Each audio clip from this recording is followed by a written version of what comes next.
It's time to take a ride on the Steelers Afternoon Drive with our co-hosts Alan Saunders and Zachary Smith.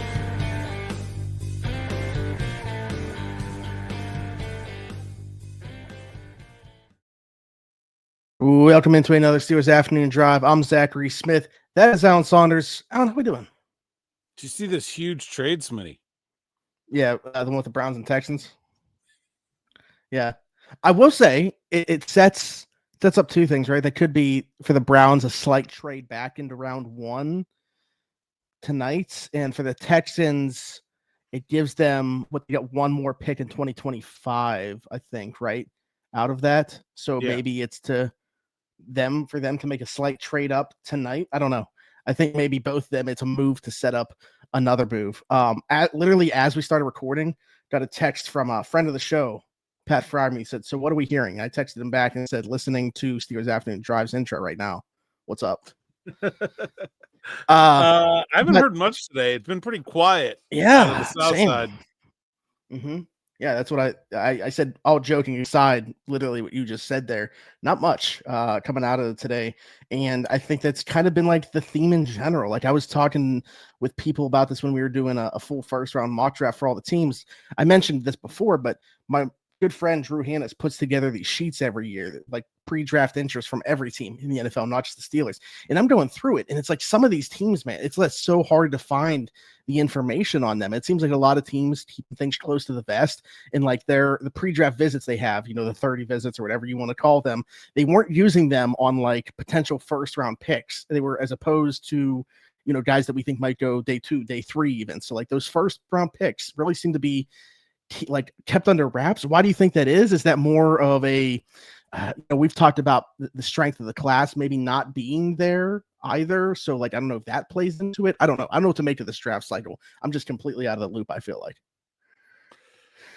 Yeah, I just think it's a really difficult first round to project for a couple reasons. One, the quarterbacks are in weird places and I don't really understand what's going to happen with them. That's the first thing. The second thing is there's like 6 edge rushers that are going to go on the first day. And I don't really think there's a big difference between the first of them and the 6th of them. And so like in terms of like trying to figure out which team is going to take which of them, I don't know. Like I think I have Jalen Walker as the first off the board and Donovan Ezeraku as the last, but like you could put them in a blender and go a whole different direction if you wanted to, and I wouldn't argue with you too much. So you got that. Well, I think I don't want to cut you off, but like we were having a conversation about the edge rushers, and I think that like the biggest reason for that for me is there's going to be such a wide variance with the way teams have them ranked, because you got like just the Tolsey guy that didn't have the production and a Shamar Stewart. You got the guy like that blew up at the Senior Bowl and Mike Green, but there's like some off-field question about him. Ezeraku super productive this past year. You got Pierce out of Tennessee, who was like time going into this time last year was thought to be like, hey, by the time we get to next year's draft cycle, this is probably like a top 5 pick. So it's just like the edge class completely. No one was talking. Guys, Georgia, who like only sort of kind of play the same position. Like, like it's difficult, man. Like if you're the Eagles, it's really easy to project Jalen Walker to your defense. For everybody else, I think it's kind of difficult. So like I don't know. I don't know what's going to happen. That's a big part of it. The quarterbacks are a big part of it, and I think the weird paradigm where it seems like everybody wants to trade down, no one wants to pay to trade up, is going to make it hard to resolve some of this tension. I think it was Tony Pauline today wrote that like you're just going to see a bunch of teams that would like to trade down are unable to and just say, forget it. I'm just taking the guy I want, even if it's in the wrong spot. You know what I mean? And I think you are going to see a good amount of that. I like my board that my first round mock has players nowhere near where they belong. Like that's definitely. That's what I was going to ask you. Like when I put mine out, I was like, this is the least confident I've ever felt putting out one of these, but here goes nothing. And I'm wondering like my thought process when I was doing mine was, hey, let me at least get this guy that I think should go in the first round in the first round. Like, I don't know if this is the right fit for the team, but at least I get the first rounder in there. But like with you saying that now, I'm not so sure, because you might see guys that like I feel are a day 2 guy, but that team's like either, maybe in the Steelers case, they don't have a second round pick, or they don't think that guys can get all the way to their pick in the second round, or they're going to be able to trade up. So you might see guys that we feel are second round guys that are, go tonight. And I guess the opposite side of that is maybe there's some guys that we value as first rounders that don't. I don't know, but it's super intriguing. I don't think there's a big difference in this class between pick 25 and pick 50. Like, if you have a guy projected in the middle of the second round, he could definitely go today. Like, I think to me where teams want and need. To me, where the difference would be the defensive backs that are towards the upper part of that, as opposed to probably the ones that are going to be in the lower end, like the ones that are more in the 25-ish range as opposed to the 50. Yeah, there isn't really a DB. What's your DB in the 25 range? Like Trey Amos. Okay, see, I have Amos as like a second round pick. Okay. Like, I think Amos and Hairston are like second round picks that could go today. I think Hairston's definitely going today. And then you have this big bunch of Ravel, Morrison, and Azarie Thomas that are all like 40s for me. But like, it would not shock me if one of them gets drafted tonight. Like, that wouldn't surprise me. Like, if you're a man-to-man team, you should probably want Azarie Thomas more than Max Hairston. Like, I know the Bills, to me, that's been like the Trey Amos team for me. I think they need an outside receiver though as well, like a guy that can. I've been lasered in on it and Mecca Buka there. Yeah, I think like that's just such a good fit. Yeah, so I could certainly see that. But yeah, I think Amos could definitely go tonight. I think Hairston's like, I don't want to say a lock, but. And to be honest, the team that I keep thinking about there is the Packers. One of my good friends covers the Packers, and he just keeps hearing so much buzz about, the fit there and how much they like him. So we'll see if that comes true. That'd be interesting because that's the host city as well. What's their reaction going to be? I like Hairston as a player, but I don't know about if I'd value him in that way. Anyways, we can obviously keep having this conversation. I'm sure some of the questions we're going to get to are going to involve the draft. This one ties into the draft, but more so regarding a player that is currently on the roster. Alan, you put out for questions, but you actually got this one earlier this morning.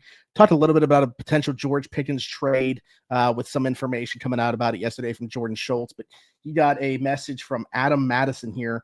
He said, if a George Pickens trade were to take place, do you think that's more of a tonight thing or a tomorrow night thing? I think the obvious answer is the pick they would be getting is a tomorrow night thing. But I do think like it's easier to envision a George Pickens trade if the Steelers make that decision before they pick at 21 or if they trade back, whatever. Because if they're trading George Pickens, I think wide receiver moves pretty far up the board in the first round. Like, we talked about how it's like really hard to make the team better by trading George Pickens and drafting a wide receiver with pick whatever they're getting, 45 or whatever. That's true. But you could take a wide receiver in the first round and then decide you're going to trade Pickens for a second round pick and then use that second round pick on the defensive lineman and get like Matthew Golden and TJ Sanders. Just throwing names out there. But like, so Pickens is not going to get a first round pick. I think we should be pretty clear about that. Sure. Yeah. And like, if it's a trade that doesn't involve, like, they don't these trades don't have to happen at any time. Like, let's say they're going to trade him to the Packers for Dontavius Wicks and a 5th rounder. Again, just throwing that out there. I haven't heard that, but the Packers have been talked about as a team that needs a wide receiver and has been active. They can make that trade tonight. They can make that trade tomorrow. They can make that trade Saturday. It doesn't really matter. I mean, it can happen whenever. So, I will say if we go through tonight and the Steelers have drafted a non-wide receiver, I would just say it makes it feel a little bit less likely that it's going to happen. You mentioned the Packers there. SFI said, what team is most likely to trade for George Pickens? I mean, I think they're certainly towards the top of that list. It seems like very adamant about wanting to land a type of receiver that they don't currently have on that roster. And the other part about it that makes them such an intriguing trade partner is what you just said, is they have receivers that are good enough to be included in that package back as well. So you're not like completely losing out. Like, sure, the Steelers would want to add a receiver, I think, to the room. But, Dontavian Wicks, I mentioned him before. I actually said Dontavian Wicks in the fourth when talking about George Pickens before. Got flamed for that in the comments. But again, I think people probably overrating what the value of George Pickens is because of the potential that is there. Wicks, super easy separator. The advanced metrics love him. Got to clean up the drops, obviously, and stuff like that. They would certainly be at the top of the list. We've heard the Cowboys mentioned. The two teams that, and I know that like the list hasn't been long with teams that we've mentioned there, or have been NFC teams. Do you think that plays into it all? Like, do you think the Steelers would be adamant if they were trading him, they would want it to be to an NFC team? No. I think there's a possibility they would trade him in the AFC. They obviously wouldn't trade him within a division. Boy, like, could you imagine if they traded George Pickens to Baltimore? And I don't think they would trade him to a team that the Steelers are like likely to be like, okay, the Bills. They play Buffalo this year, and there's like a fair chance of like Buffalo being in the Steelers' way in the playoffs at some point. If it's like Denver, okay. The Chargers, I could. Is there still potential for Denver to move on from Cortland Sutton? We could make something work out with some pick swaps on both sides of those, and spicy, something like that. The Raiders, I think those teams, I would be more. I think they would move them, not in the division, and not to like another obvious contender in the AFC that looks like that. Like, I'm not gonna trade him to Kansas City. Yeah. Well, the other part of that too is right. Like the pick needs to be like, if we keep like a 2, I think would be optimistic and hopeful for the Steelers part. But like, would they be willing to accept a 3 if it's from a team that's picked at the top of the third? So like a worse team. I mean, third round pick. You're gonna get a third round comp pick if you let them leave. Like, but you're obviously waiting the extra year. So is that what's the is it more valuable to them to do it now and not have to deal with it now, I guess? But you're also not. I mean, you're not getting him this year either. So I don't know. I have a hard time seeing them trading him, and in general, I really have a hard time seeing them trading him if they can't get a second round pick. This is pretty convoluted, but like I know there's probably somebody that's going to push back on this just because, like you said about not getting a first, and obviously like straight up that wouldn't happen. Do you think like there's this super convoluted trade where it would be like their third Pickens, something else to like a back end? Oh, sure, first? Yeah, you can get in your bag and come up with one. I mean, that's not crazy.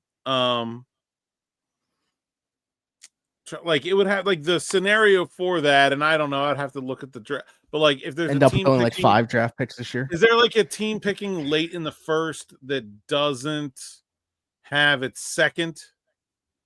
Right, that would be the way to do it, right? So like, and see this. So does Westbrook? No, the Rams. The Rams. Okay, so let's say the Rams won them. Not totally crazy. Okay, they don't have a second round pick. Their next pick is 90, right after 26. So, you would have to set up that trade with basically saying like, okay, the Steelers are going to get the value of about the Rams' second round pick, which is 58 or whatever, 50s. Yeah, 58. Okay. But now they've got to pay for it by, they're going to get the Rams first, and then they're going to have to add. I don't know. It's pretty complicated here. Yeah, that's why I said it's going to be super convoluted to get there. But can they get there? You'd have to trade like 83 Pickens and like a 2023 fourth for 26 overall or something like that. Yeah. Speaking of just draft capital, really not having that much ammo and stuff, Lincoln said if Cleveland tries to move up to pair Hunter with Sanders, do you think the Steelers would attempt to get into a bidding war? Mike, what ammo are they really pulling from to get into a bidding war with the Browns? The Steelers will not trade up under any circumstances. You can write that one down. right, let me grab a pencil. All right. Yeah. All right, got it. No, I mean, I agree with you. I trade down to me is, I love the idea of a trade down, and I think it's possible depending on what the board looks like for sure. Somebody actually asked me, I want to get your thought on this. Do you think that they value, I understanding quarterback is obviously the most valuable position, but like if they just have these guys like ranked where they have them as prospects, if they have Harmon, Sanders, Grant, I mean, we've talked about how into Nolan are they even, but say he's still on the board. I don't know, like one of the receivers, Imanwari, these guys are still on the board when they get there. Do you think they'd be like, even though we would love to take one of these guys at 21, like, yeah, we should try to get out of this pick because we have all these guys so highly regarded, like all highly regarded in the same place. Yeah, rankings aren't linear, right? Like sometimes you have a guy ranked 9th and a guy ranked 10th, and you actually really like them pretty much the same, and it's like basically a tie. And sometimes you're like, we love the guy that's ranked 9th, but if it gets to 10th, woof, and so like you kind of have to see like how close do you think they are? What's the drop off if you say you trade back with the Rams? What's the drop off over 5 picks? What are we expecting to have left? How much worse is that than taking what we think is the best player here? What do we think they're coming up for? I think that's a part of it as well. And so, and then the who is coming up. The Steelers want to trade back. Yes. Also, 2 of the teams behind them are Baltimore and Cleveland. So, like, yeah, okay. That's in both of those are in the next 12 picks. So, or do you really want to help them out? So, yeah, it's difficult. Yeah, I really like the Bills as a trade partner. They're at 30, right? So I think that could certainly make sense. I don't think that's too far down to drop to potentially with the way that the board's going to look. I know that's been thrown out there. And like, if there's a receiver on the board, could certainly make sense. Like say Matthew Golden does slide and, Buffalo's looking for a guy to play on the outside. They have a bunch of slot receivers. You need a guy that can play on the outside. Matthew Golden could certainly make sense. That's a scenario there. Could the Giants afford to come up from 34 all the way to 21? Sure. Would they be willing to just to get the quarterback, or can they just go in, later in the round? I don't know. Buffalo's really the one to me I thought a lot about. Yeah, I think that's a pretty good pick.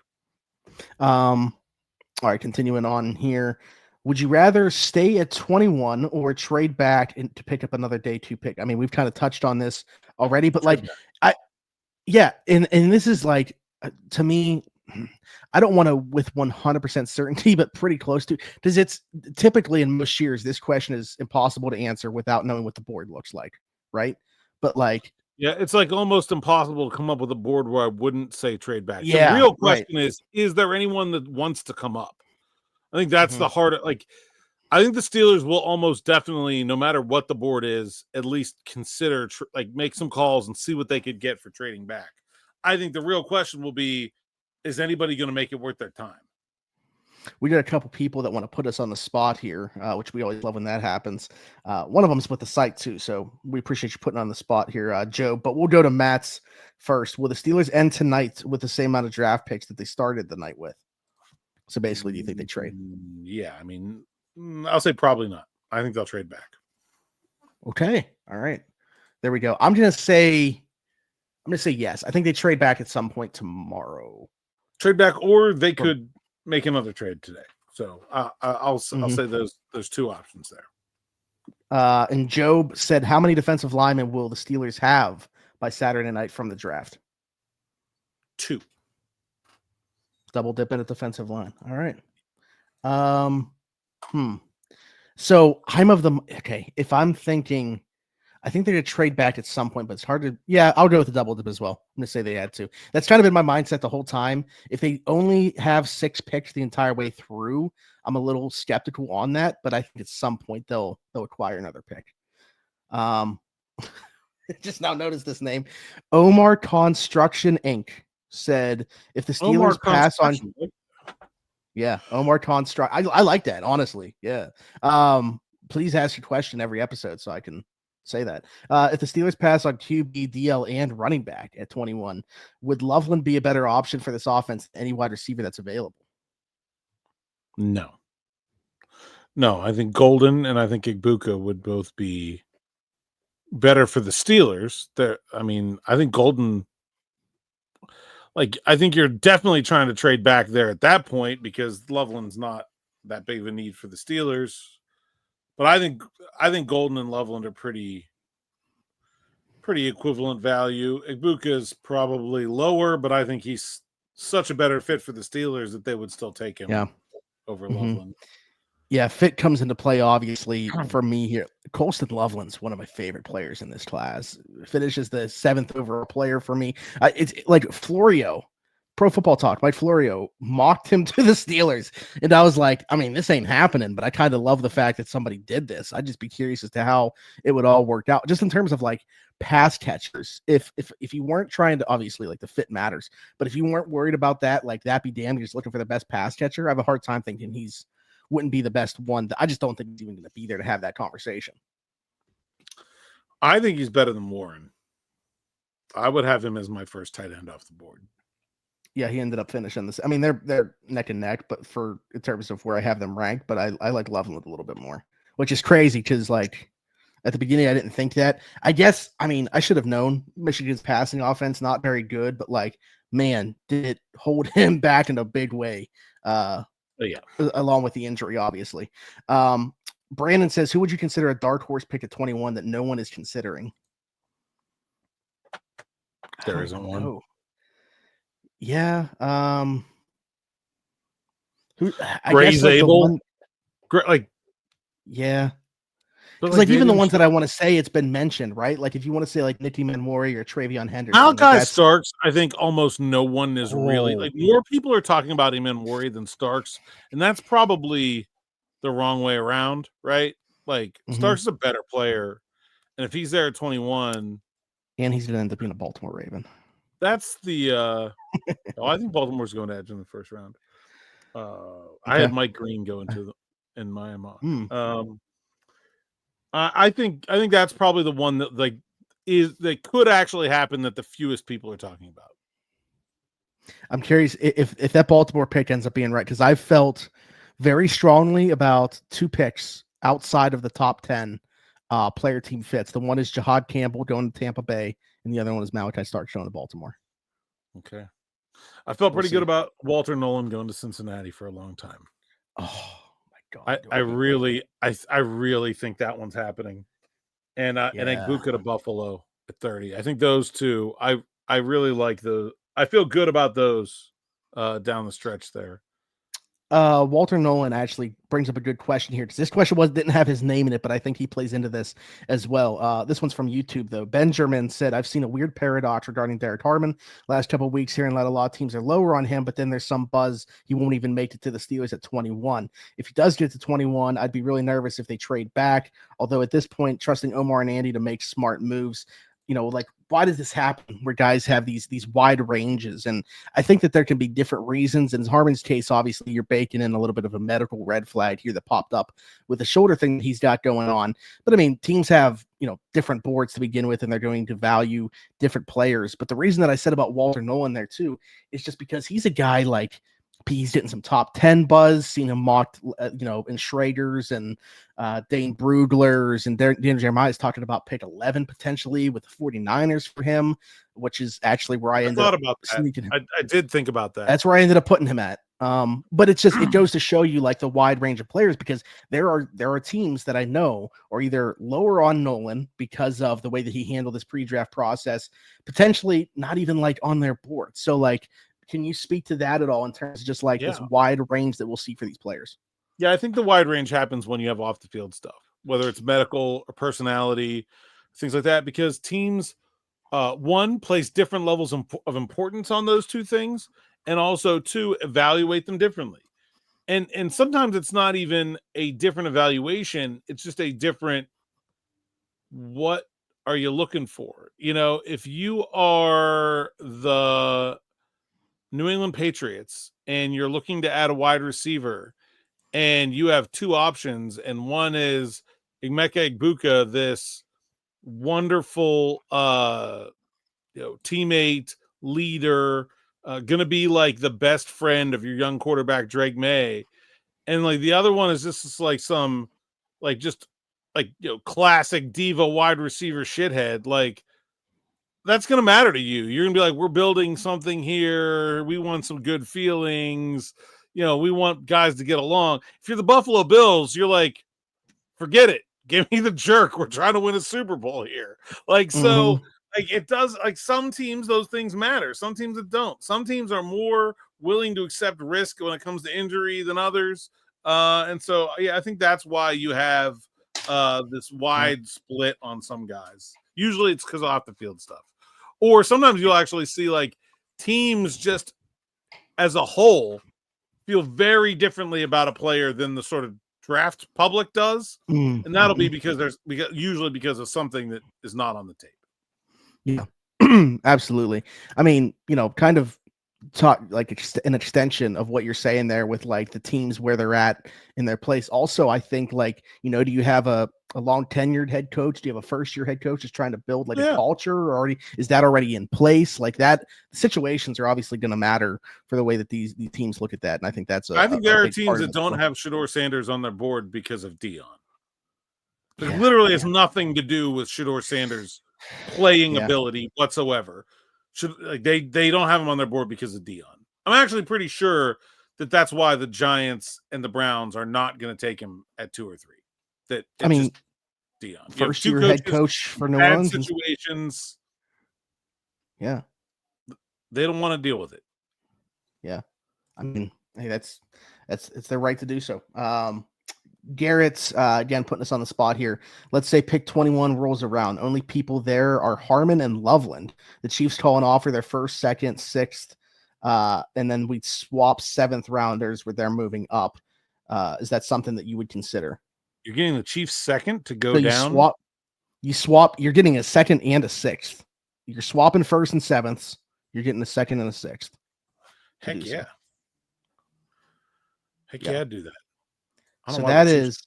I don't know why the Chiefs. Let me look at 31. You're getting 31, 63, 226, and 257 for 21 and 229. So you're getting the late second and a 6th. The 7ths are irrelevant. Late second and the 6th. You're moving down 10 spots. Yeah, I think I would do that. I don't think you're going to get much more than that.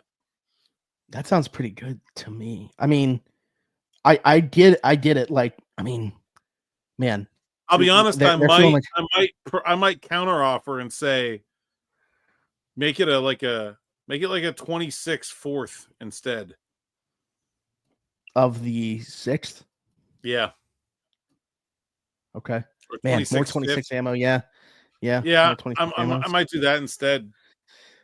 That, by the way, I mean, what a cheat code! Like Kansas City to go from Travis Kelce to Colston Loveland. That's insane. I have a great Zabel falling to them after they released Joe Tooney. So like I had something similar happening to the Chiefs, just in a different way. Yeah.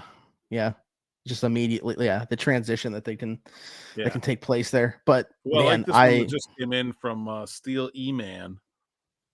Top 3 picks if defensive tackle and quarterback are not available, not reaching. So I assume he means that the 3 defensive tackles and Shedeur Sanders are somehow all gone. Who are your top 3 picks for number 21? Man,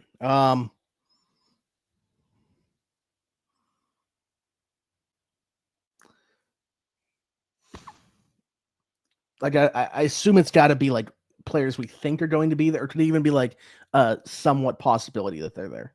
Well, like I'm going to say, like I think if that happens, if all 3 DTs and a quarterback are gone, like I think then there's probably one of Will Johnson or Jahdae Barron there for the Steelers. Yep, that's why I was asking for one of those guys for sure. Matthew Golden, do you think that's possible? Or Emeka Buka, whichever. If Golden's not going to be part of this equation, then I'd default one of to those Buka. 2 for sure. I would say. And Starks or Eman Worry. I think that's where I'm going with. I'll say corner, because I think one of those 2 guys would be there if that's the board. a wide receiver. If Golden's not there, Ibuka will be. Safety, if Starks isn't there, Eman Wari will be. Okay. I don't want to just go along with what you said there. I mean, but I'm right. There's nothing you can do about it. I just gave the correct answer. You can be wrong or you can go along. It doesn't, whichever you want to do. We just talked about this name because you gave them to the Chiefs. Let me throw Dre Zabel in there. That's not bad. I mean, trade back is probably also the right absolutely. Let's 100%. 100%. Yeah. But if we got to stick and make a pick there, that's the, I guess, 4 directions I'm going, because the 3 would be with what you said. Anything else as we wrap up here before the NFL draft? No, man. Can't believe that's half an hour already. Hey, time flies when you're having fun, and we checked I think I got to every question within that as well from the Twitter at least. So let's let the people know what to expect tonight. Tyler, or is anyone else joining you, or just you and Tyler? Well, I mentioned Drew, who puts the spreadsheet together for us. He will be on there as well. And then our friend John Sargent, who does some YouTube video stuff for Around the 412, will be with us as well. Will a certain hat and sunglasses motif be making an appearance? I mean, the hat is downstairs. I still got to grab it, but the sunglasses were sitting right by me. So, yes. He didn't last year. I don't know if it was financial things or what was going on, prior obligations that had to be met. Mid Kuiper made no appearances during the live stream. I can tell you right now that's changing tonight. Mid Kuiper will be there this year. All right, he'll be in the building. That's good. So that'll be happening. There's a chance I will be joining you. It just depends on when the pick actually happens. When I'm going on television, you can look for me on Channel 11 on the 11 o'clock news tonight. And then how long you guys are going to be going, if that is near the end of the draft. But I may be joining you. And then here on YouTube platform also, myself and Aaron Becker will have a stand-up video from the South Side. Okay. Good stuff. Very excited for that. A lot of giveaways as well. We're giving away a DK Metcalf jersey over there, a couple of shirts from our friends at Game Changers. And you know what? Now that we are here, I feel like I can tell you guys what we got going on. I'm giving away 2 Steeler tickets for a game of choice next season. And here's the big kicker that's going along with this. Thanks to friend of the show, Pat Fryermuth, you'll be going on the field after the game as well. There you go. Very excited for that. Big time. Check in on the live stream for sure. Come hang out with us during the NFL draft. We're really excited about that. But other than all the content that can be found here on the channel, Alan, tell the people they can find you. Saunders _ PGH on X, Instagram, TikTok, and Blue Sky. PGH Steelers Now sites account, SteelersNow.com. Go there, read the words so I can get paid. Sign up for SN Plus. We had such an awesome reaction and participation in our subs only live stream yesterday that we're gonna have to do it again, Smitty. We're gonna have to do it again. So in fact, I think we did get some new subscribers since then, even 2 more. So you have to add Matt Nichols and Doug Kistler. Shout out to both of those guys for jumping on board as SM Plus subscribers. And then subscribe, hit that bell for notifications here on the YouTube platform. That's free. Helps us out a lot, and you don't miss an episode of Steelers Morning Rush, Steelers Afternoon Drive, videos from the South Side. We'll have video of Tomlin and Omar tonight. We'll have a video of the first-round pick, whoever he may be, tomorrow. So all that good stuff there. And we are rolling in 15,500 and Brian Blankenship. That's that's 60 there. 60. Brian Blankenship was a backup. Greg center. Warren. Yeah. Oh, long snapper. All right. There you go. There you go. I think Brian Blankenship might have done a little long snapping also. So probably wearing the number 60. I feel like you gotta.